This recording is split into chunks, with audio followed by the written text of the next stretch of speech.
தேர்தல் முடிந்து இதே அவையிலே இன்னொரு கூட்டம் வரும்பொழுது நாங்கள் பதிவு செய்தோம். நானும் சரி, பொதுச் செயலாளர் ஆனந்தன் அவர்களும் சரி, பதிவு பண்ணது என்னன்னா, அடுத்த கூட்டம் இந்த அவையில் நடக்கும் பொழுது தமிழக வெற்றி கழகம் ஆளுங்கட்சியாக மாறியிருக்கும். யார் அண்டர்ஸ்டிமேட் பண்ணி யார் தரக்குறைவா பேசினாரோ, யார் உறுதியாக மக்கள் முன்பு நின்று பிரச்சாரம் செய்கிறாரோ, யார் கூட்டணி கட்சிகளை உருவாக்காமல் தன்னையும் மக்களையும் நம்பி மக்களுக்கான ஒரு பிரச்சாரத்தை உருவாக்கினாரோ, மக்கள் இயற்கையாகவும் மக்கள் நேர்மையுடனும் அந்த தலைவரை உருவாக்குவார். அப்படி உருவாக்கப்பட்டவர் தான் பேரறிஞர் அண்ணா. அப்படி உருவாக்கப்பட்டவர் தான் புரட்சி தலைவர் எம்ஜிஆர் அவர்கள். உருவாக்கப்பட்டவர் புரட்சி தலைவர் அம்மா அவர்கள். இதே வார்த்தையை கூறி அப்ப சொன்னோம். அடுத்த அவையில திரு சி ஜோசப் விஜய் அவர்கள் முதலமைச்சராக வருவார்னு போன மீட்டிங்ல சொன்னோம். அதை சாத்தியப்படுத்தியது பெண்களும் இளைஞர்களும் தமிழக மக்கள். அவர்களுக்கு வணக்கத்தை தெரிவித்து மாண்புமிகு தமிழக முதலமைச்சர் எங்களுடைய அண்ணன் தலைவர் திரு சி ஜோசப் விஜய் அவர்களுக்கு வணக்கத்தை தெரிவித்து, அண்ணன் பொதுச் செயலாளர் அமைச்சர், முன்னாடி பொதுச் செயலாளர் சொல்லிட்டு இருப்போம், இன்னைக்கு எங்க அண்ணன் அமைச்சர் அவர்கள் திரு ஆனந்தன் அவர்கள், அப்புறம் அண்ணன் செங்கோட்டையன் அவர்கள். பொதுவா எனக்கு இந்த அதிர்ஷ்டம் லக்கி நம்பிக்கை இல்லை. ஆனால் அண்ணா வரும்போது ஒரு பதிவு பண்ணோம். அண்ணன் நீங்க வந்துட்டீங்க, தைரியமா முடிவு பண்ணிட்டீங்க. அண்ணா வரும்பொழுது அதிமுக இருக்கக்கூடியவர்கள்லாம் கேலி கிண்டல் பேசினாங்க. அங்க இருக்க பசங்களோட வயசு தான் என்ன, எல்லாம் சின்ன பசங்க, அவருடைய வயசு என்ன, அவரோட உட்கார்ந்துட்டு இருக்காங்க, அவர் புறக்கணிச்சுட்டாங்க. அதிமுக அன்னைக்கு இருந்த இபிஎஸ் அவர்கள் கூட இருந்த சீனியர்ஸ் எல்லாம் அவர் ஒரு கேலி கிண்டல் பண்ணாங்க. அண்ணனுடைய பொறுமை ஒரு வருஷம் இல்லை, 1972 புரட்சி தலைவர் எம்ஜிஆர் ஆரம்பிக்கப்பட்ட இருந்த காலத்திலிருந்து இருக்கக்கூடிய பொறுமை அவருடைய பொறுமை. அவருக்கு தமிழக மக்களுடைய அடிநாளம் என்னன்னு தெரியும். சோ அவருடைய அதிர்ஷ்டம் பாருங்க, எம்ஜிஆர் அமைச்சரவையில் அமைச்சர், புரட்சி தலைவி அம்மா அவர்களுடைய அமைச்சரவையில் அமைச்சர், இன்றைக்கு சட்டசபையில் எங்களை எல்லாம் வழிநடத்தக்கூடிய அவைத் தலைவர் மட்டுமல்ல, ஒரு சீனியர் அமைச்சராக எங்களுடைய தலைவர் எதிரில் அமைச்சர். இந்த வரலாறு யாருக்குமே கிடையாது. மாண்புமிகு அமைச்சர் திரு செங்கோட்டையன் அண்ணன் அவர்களுக்கு என்னுடைய வணக்கம்.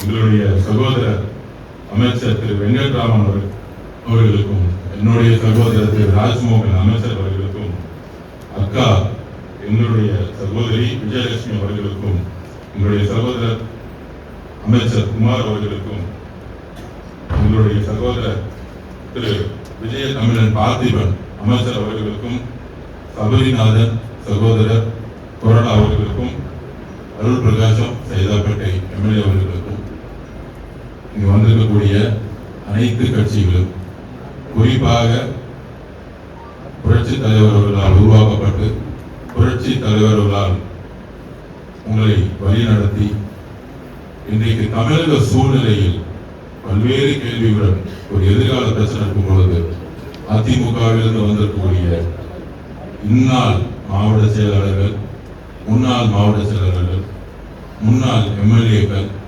முன்னாள் அமைச்சர்கள், அண்ணன் வெள்ளமணி அண்ணன் ரஜாக்கு தான் அவரை வரவேற்கிறோம். வணக்கம்.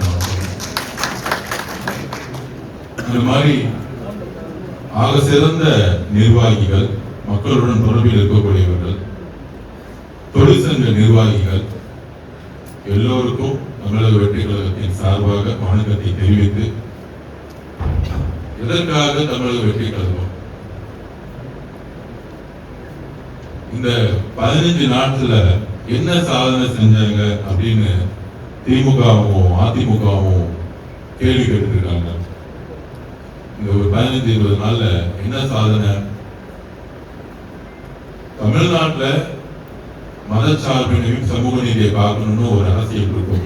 அதில் உறுதியாக இருந்து இன்னைக்கு இருக்கக்கூடிய காங்கிரஸ் கட்சி தோழர்கள், கம்யூனிஸ்ட் கட்சி தோழர்கள், விசிகே கட்சி தோழர்கள், ஐஎம்ஓ தோழர் கட்சிகளுடைய ஒட்டுமொத்த கூட்டணியை உருவாக்கியது எங்களுடைய தலைவர். இது மிகப்பெரிய வரலாறு. இந்த கட்சி தலைவர்கள் பணத்திற்காகவோ அதிகாரத்திற்காகவோ ஆசைப்படுபவர்கள் கிடையாது. எங்கு உண்மை இருக்கிறதோ, எங்கு மக்கள் செல்வாக்கு இருக்கிறதோ, எங்கு மக்கள் நம்பிக்கை இருக்கிறதோ அந்த இடத்துல தான் இவங்க எல்லாரும் இருப்பாங்க. அப்ப தமிழக மக்களுடைய நம்பிக்கையின் அடிப்படையில் இந்த கூட்டணி கட்சி தலைவர்கள் இன்னைக்கு இந்த கூட்டணியை மாண்புமிகு முதலமைச்சர் அவர்கள் உருவாக்கியிருக்காங்க. அப்ப உருவாக்கும் பொழுது ரெண்டே பாயிண்ட் சொல்லணும்னு நினைக்கிறேன் நான். இந்த ஆட்சி உருவாக்கி என்ன மக்களுக்கு நல்லது செஞ்சது 15 நாள்ல முக்கியமான விஷயம் என்ன தெரியுமா? திமுக காலத்துல சிஎம் ஃபண்ட், முதலமைச்சர் குடும்பம் ஃபண்ட்னு ஒண்ணு இருக்கும். அதுக்கப்புறம் அமைச்சர் ஃபண்ட்னு ஒண்ணு இருக்கும், பார்ட்டி ஃபண்ட்னு ஒண்ணு இருக்கும், அதுக்கப்புறம் அதிகாரிகள் ஃபண்ட்னு இருக்கும். இன்னைக்கு முதலமைச்சர் ஃபண்ட்னு சொல்லக்கூடிய முதலமைச்சர் குடும்பத்திற்கான ஊழல் இல்லை, அமைச்சர் ஃபண்ட்னு சொல்லக்கூடிய ஊழல் இல்லை. எல்லா டிபார்ட்மெண்ட்லயும் இன்ஸ்ட்ரக்ஷன்ஸ் கரெக்டா போய் ஐஏஎஸ் அதிகாரிகள் நிர்வாகத்தில் இருந்து அமைச்சர்கள் நேர்மையுடன் பணியை செஞ்சுட்டு இருக்கிறோம். அமைச்சரவையை எங்களுடைய முதலமைச்சர் உருவாக்கிட்டார். இது தமிழ்நாட்டு வரலாற்றில் முதல் முறை. முன்னாடி நீங்க போய் சிஎம்டில வீடு கட்டணும்னா ஸ்கொயர் ஃபீட் 40 ரூபாய் கொடுத்துருக்கீங்க. கொடுத்தாங்களா இல்லையா? அப்ரூவ் இருக்கு. டிடிசிபில ஒரு ஏக்கர் லேண்ட் ரெஜிஸ்டர் பண்ண முடியுமா? முடியாது. அதுக்கு ஒரு collection agents, registration department, revenue துறை, எல்லா இடத்துலையும் ஆத்துமணல் அல்லக்கூடிய பிடிஎஃப், ஆத்துமணல் அல்லக்கூடிய பொதுப்பணித்துறை, ஹைவேஸ் டிபார்ட்மெண்ட், எல்லா இடத்திலும் பிடபிள்யூ டிபார்ட்மெண்ட், எல்லா இடத்திலையும் ஊழல்கள். அப்ப இந்த ஊழலை ஒழித்த வரலாறு தமிழகத்தின் முதல் முறையாக எங்களுடைய முதலமைச்சர். இந்த வரலாறு யாரும் உருவாக்கியது கிடையாது. திமுக நேரம் தொடர்ந்து இருந்தா அதே குடும்பத்தோடைய ஊழலுடைய கலெக்ஷன் இருந்திருக்கும், எல்லா இடத்துலையும் கீழே வரைக்கும். அப்ப முதலமைச்சர் தன்னுடைய நேர்மையை பிரச்சாரத்தில் என்ன சொன்னாரோ அதை உருவாக்கி இருக்கார். முதலமைச்சர் எவ்வளியோ அமைச்சர்கள் அவளி, அமைச்சர்கள் எவ்வளியோ எம்எல்ஏக்கள் அவளி. சோ நிர்வாக மாற்றம் எந்த அளவிற்கு உருவாகிருக்கு, அதுதான் மிகப்பெரிய வெற்றி இந்த அமைச்சரவை, மக்களுக்கானது. அதுக்கப்புறம் கூட்டணியை உருவாக்கின பிறகு திமுக தலைவர் திரு மு க ஸ்டாலின் அவர்கள் கூட்டணியில் இருக்க அமைச்சரவை விமர்சித்தார். எங்க கிட்ட எல்லாம் சொல்லாம போயிட்டாங்க, எங்க கிட்ட சொல்லிட்டு தான் அவங்க அமைச்சரா இருக்கணும், இவங்க செஞ்சது தவறு. அதுல திரு ஏராஜ் அவர்கள் ரொம்ப வாயில் சொல்ல முடியாத அளவுக்கு வார்த்தைகள். நான் ஒன்னே ஒன்று பதிவா கேட்கிறேன். திமுகங்கிறது தனி கட்சி, காங்கிரஸ்ங்கிறது ஒரு தனி கட்சி, ஐஎம்எல்ங்கிறது தனி கட்சி, கம்யூனிஸ்ட்ங்கிறது ஒரு தனி கட்சி, விசிக என்பது தனி கட்சி. தேர்தல் முடிந்த பிறகு அந்தந்த கட்சியுடைய உயர்நிலை குழு எடுக்கக்கூடிய முடிவை கேள்வி கேட்கக்கூடிய அதிகாரம் திரு மு க ஸ்டாலின் அவர்களுக்கு எங்க வந்ததுன்னா, ஏன் தோத்தாங்கன்னு கேள்வி கேட்டுட்டு இருக்காங்களே, இந்த பண்ணையார்தனமும் இந்த ஆதிக்கம் தான் அவங்களோட தோல்விக்கு காரணம். இன்னைக்கு வரைக்கும் புரியல அவங்களுக்கு. ஆதிக்கத்தை எதிர்க்கிறதா அரசியல். ஒரு இன்னொரு கட்சியை பார்த்து நீங்க ஏன் இந்த முடிவு எடுக்கிறீங்கன்னு சொல்லக்கூடிய ஆதிக்கம் எங்கிருந்து வருதுன்னா, தன்னை பிறப்பிலிருந்து நம்ம ஆரம்பத்தில் சொன்னோம், பிறப்பால் ஒருவர் முதல்வர் ஆகும் பொழுது ஏற்படக்கூடிய மனநிலையுடைய பிரச்சனை. இந்த மனநிலையை உடைக்கிறதுக்கு தான் அன்னைக்கு புரட்சி தலைவர் எம்ஜிஆரோட அதிமுக ஆரம்பிச்சாங்க. அப்ப இந்த மனநிலையை உடைக்கிறது தான் தமிழக மக்களின் ஆதிக்கத்தை தூக்கி எறிஞ்சாங்க. அப்ப விசிகேவை பார்த்து அசிங்கமான வார்த்தைகள், கம்யூனிஸ்ட் தொழில்களை பார்த்து அசிங்கமான வார்த்தைகள் சிரமம் கொடுக்கிறார். ஐயோமலை பார்த்து இஸ்லாமிய சகோதரர்களுக்கு மதச்சார்பை தான் முக்கியம் சொல்லக்கூடிய திமுக ஐயோமலை பார்த்து சொல்றாங்க. அப்ப காதர் மொய்தீன் சார் பேசவே மாட்டாரு. அவருக்கே கோவம் வந்து திமுகவை பார்த்து இந்த மாதிரி பேசுறீங்க, உங்களுக்கு தகுந்த பதிலடி கொடுக்கணும்னு சொல்ல வச்சது யாருன்னா திமுக காரங்க. அப்ப எங்க ஆதிக்கம் இருக்கு? இந்த ஆதிக்கத்தை ஒழிக்கிறது தான் மக்கள் அணிதிரட்டாங்க. அதுக்கு கூட்டணிகள் அரசியலமைப்பை உருவாக்க பாதுகாக்க தான் கூட்டணி உருவாக்குனாங்க. இதுதான் உண்மை. அந்த சமயத்துல நாங்கள் உறுதியாக கூறுகிறோம், ஏன் அதிமுக கூடிய சட்டமன்ற உறுப்பினர்களையும் சட்டமன்றத்திற்கு இப்ப முன்னாள் மாவட்ட செயலர்கள், இந்நாள் மாவட்ட செயலர்கள், எம்பிகள் எல்லாரும் வரும்பொழுது ஏன் வரவேற்கிறோம்? அது மக்கள் மன்றத்தின் நாங்கள் பதிவு பண்றோம். ஏன் பதிவு பண்ணோம்? நாங்கள் மக்கள் ஆட்சியை நம்புறோம். ஏன் வரவேற்கிறோம் அதிமுக தொண்டர்கள் அப்படின்னா, புரட்சி தலைவர் அம்மா இறந்த பிறகு பொதுச் செயலாளருடைய முடிவுகள் அதிமுக தொண்டர்களுக்கு எதிராக இருந்துச்சு. அதனாலதான் 14-15 தோல்விகள். அந்த தோல்விகள் முடிந்த பிறகு தெளிவாக சொல்றோம், பிஜேபியோட சேர்ந்து மிகப்பெரிய தோல்விகளை அதிமுக தொண்டர்கள் எவ்வளவோ எலெக்ஷன்ல வேலை பண்ணி அவங்க சரி வேற வழி இல்ல கட்சி போக வேண்டியதாச்சுன்னாங்க. ஆனால் மிகப்பெரிய சூழ்ச்சி ஒண்ணு உருவாக்குனாங்க. அதுதான் அதிமுகவுடைய தொண்டர்களுக்கு அவங்களுடைய ஒட்டுமொத்த அரசியல் வாழ்க்கையை கேள்விக்குறியாக்கி அவங்க புரட்சி தலைவர் அம்மா இல்லையேங்கிற ஒரு அர்த்தத்தோட இன்னைக்கு தமிழக வெற்றி கழகத்துக்கு வந்திருக்காங்க. அது என்ன சூழ்ச்சி? இந்த சூழ்ச்சி எல்லாருக்கும் தெரியும். தமிழக வெற்றி கழகத்தோட தலைவரும் நானும் சொல்லல. எலெக்ஷன் முடிஞ்ச ரிசல்ட் வந்துகிட்டே இருக்கு, 108 நிக்குது. ஆனா அன்னைக்கு நைட்டு திமுக தலைமையில் இருக்கக்கூடிய திரு உதயநிதி அவர்களும், அந்த பக்கம் அதிமுக கூட இருக்கக்கூடிய திரு இபிஎஸ் ஐயா அவர்களும், அந்த பக்கம் சில தொழிலதிபர்களும் சேர்ந்து ஒரு கூட்டணியை உருவாக்க எல்லா முயற்சி நடந்துச்சு. இப்ப லேட்டஸ்டா எம்எல்ஏக்கள் சொன்னாங்க, அந்த 47 பேரு எம்எல்ஏ மீட்டிங்ல பாண்டிச்சேரி நடந்துச்சு. அப்ப புதுச்சேரி நடக்கும் போது அப்ப என்ன சொல்லி சைன் வாங்கினாங்கன்னா, இபிஎஸ் அவர்கள் முதலமைச்சர் ஆவறதுக்கு நீங்க சைன் போடுங்கன்னு சொல்லியிருக்காங்க. என்னுடைய கேள்வி அதிமுக பொதுச் செயலாளர் இபிஎஸ் அவர்களுக்கு, உங்களுடைய எம்எல்ஏ நம்பர் என்ன? உங்களுக்கு 118 பேர் நீங்க ஜெயிச்சிட்டீங்களா? மக்கள் உங்களுடைய தலைமையை 3வது இடத்துக்கு தூக்கி போட்டிருக்காங்க. 47 எம்எல்ஏ உருவாக்கி 47 எம்எல்ஏ வச்சிருக்கவங்க எப்படி முதலமைச்சரா ஆக முடியுங்கிற நம்பிக்கையோடு புதுச்சேரியில எம்எல்ஏ மீட்டிங்ல எப்படி நீங்க எல்லா 47 எம்எல்ஏ கிட்டையும் சைன் வாங்க முடியும்? இதுதான் சிபிஎஸ் சண்முகம் கேள்வி எழுப்பினார். இதுதான் விஜயபாஸ்கர் கேள்வி எழுப்பினார். 47 எம்எல்ஏ வச்சுக்கிட்டு எப்படி நீங்க முதலமைச்சர் ஆக முடியும்? அந்த மீட்டிங்ல உண்மையை சொல்லல. அதுக்கப்புறம் தான் தெரிய வந்துச்சு, திரு உதயநிதி அவர்களுடன் சேர்ந்து திரு உதயநிதி அவர்களை முதலமைச்சராக்கி திரு இபிஎஸ் அவர்கள் துணை முதலமைச்சர். மாசம் ஃபண்ட் கலெக்ஷன் ஊழல் செஞ்சு பிரிச்சுக்கிறது. இதை எதிர்த்தது முதல் முறையில் நம்மளுடைய கம்யூனிஸ்ட் தோழர்கள். அவர்களை நான் கோடி நன்றியுடன் நான் எப்பயுமே அவர்கள் நன்றி. இதை எதிர்த்தது பிசிகே, இதை எதிர்த்தது காங்கிரஸ்.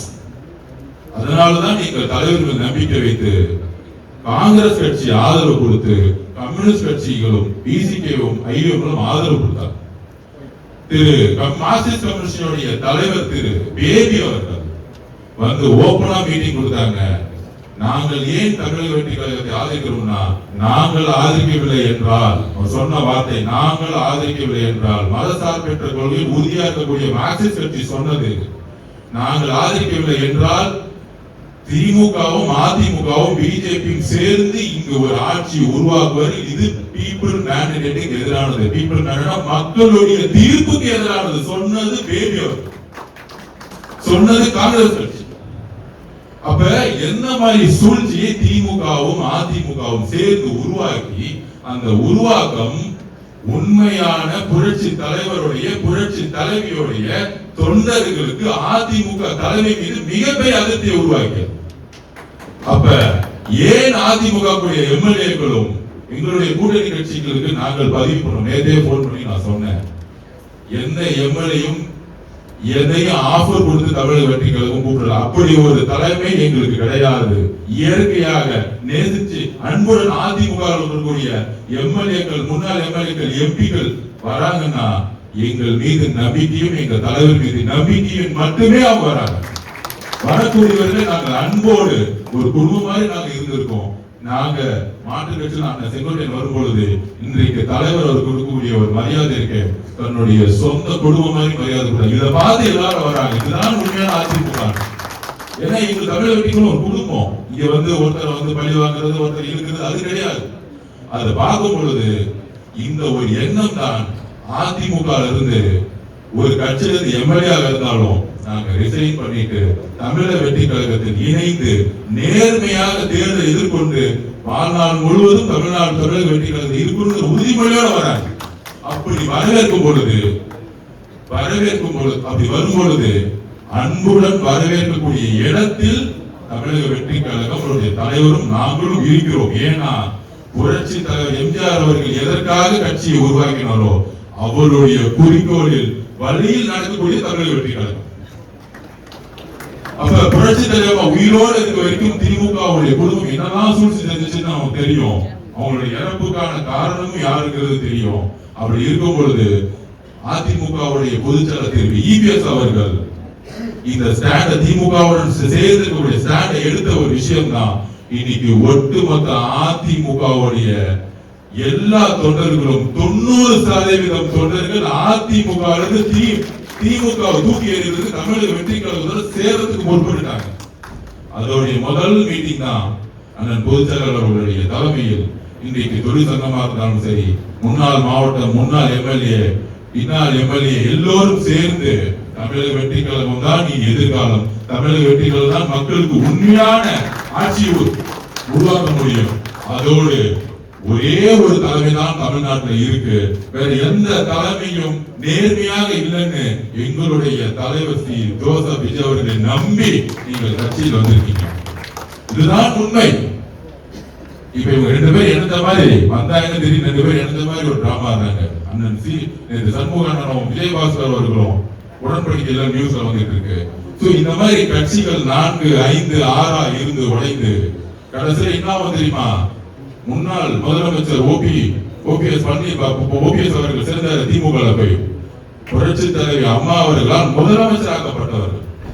புரட்சி தலைவி அம்மா அவர்கள் முதலமைச்சராக்கப்பட்டவர். இங்கிருந்தோ இருந்து தேனியில் இருந்தவரை ஒரு சாதாரணமானவரை அந்த அம்மா முதலமைச்சர் ஆக்கி அழகு பார்த்தாங்க, ஒரு சாமானியனர்.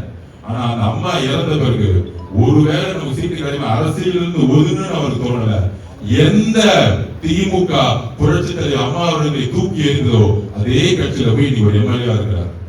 இந்த இவருடைய வீழ்ச்சி நாளைக்கு திமுக பக்கம் போய் சேரக்கூடிய நிலைமை வரக்கூடாதுன்னு இன்றைக்கு தமிழக வெற்றி கழகம் மட்டும்தான் ஒரே நம்பிக்கைன்னு ஒவ்வொரு அதிமுகவுடைய நிர்வாகிகளும் அண்ணன் செங்கோட்டையன் எப்படி வந்தாரோ அதே மாதிரி எல்லா நிர்வாகிகளும் ஒன்றிய செயலாளர் கிளை செயலாளர் இருந்து எல்லா நிர்வாகிகளும் எழுதி வைத்துக் கொள்ளும். இன்னும் ஒரு மாசத்துல 90% நிர்வாகிகள் எல்லோரும் அதிமுக தமிழக வெற்றி கழகத்தை நோக்கி வரணுங்கிற வேண்டுகோளை ஆல்ரெடி கொடுத்துட்டாங்க. அதனால அண்ணன் பொதுச்செயலாளர் கேட்டுட்டு ஒரே ஒரு வேண்டுகோள் என்னன்னா, தலைவரோட பேசிட்டு ஒவ்வொரு சனிக்கிழமையும் நம்மளுடைய அமைச்சர் பதவியுடைய வேலைகள் குறித்து ஒவ்வொரு சனிக்கிழமை ஞாயிற்றுக்கிழமையும் மாற்று கட்சிகள் இருக்கிற நான் உங்கள் அன்புடன் வரவேற்க வேண்டும், ஜனநாயக சக்திகளை அன்புடன் வரவேற்க வேண்டும். இது ஏதோ நம்ம பதவி கொடுக்கிறோம் பணம் கொடுக்கிறது அல்ல. இது வரைக்கும் அப்படி ஒரு பேச்சே நடந்தது கிடையாது. இதெல்லாம் திமுக சொல்லக்கூடிய சூழ்ச்சிகள். திமுக தான் பணம் கொடுக்கிறோம், பதவி கொடுக்கிறோம், அது கொடுக்கிறோம்னு வரக்கூடிய நபர்களை எப்பொழுதும் அன்போடு நடத்தியது கிடையாது. வேலை செஞ்சு முடிஞ்சா தூக்கி போட்டு போயிட்டே இருப்பாங்க. எம்ஜிஆர் அப்படிதான் தூக்கி போட்டாங்க. அதனால உங்களுடைய பணிக்கு நம்மளுடைய கட்சியோட பொதுச்செயலாளரும் சரி, தலைவர்களும் சரி, நாங்களும் சரி, உங்களோடு தோள் நின்று தோளாக எப்பொழுதும் உங்களுக்கு ஒரு குழுவாக நாங்கள் இருப்போம். உங்களை வரவேற்கிறோம் என்று கூறி நம்மளுடைய பயணம் தமிழ்நாட்டில் ஒரு மாபெரும் வரலாற்றை, மக்களுக்கான அரசியலை, சமதர்மத்துக்கான அரசியலை உருவாக்க நாம் எல்லோரும் இணைந்து ஒன்றுபடுவோம் என்கின்ற ஒரு உறுதிமொழியுடன் பயணிப்போம். நன்றி.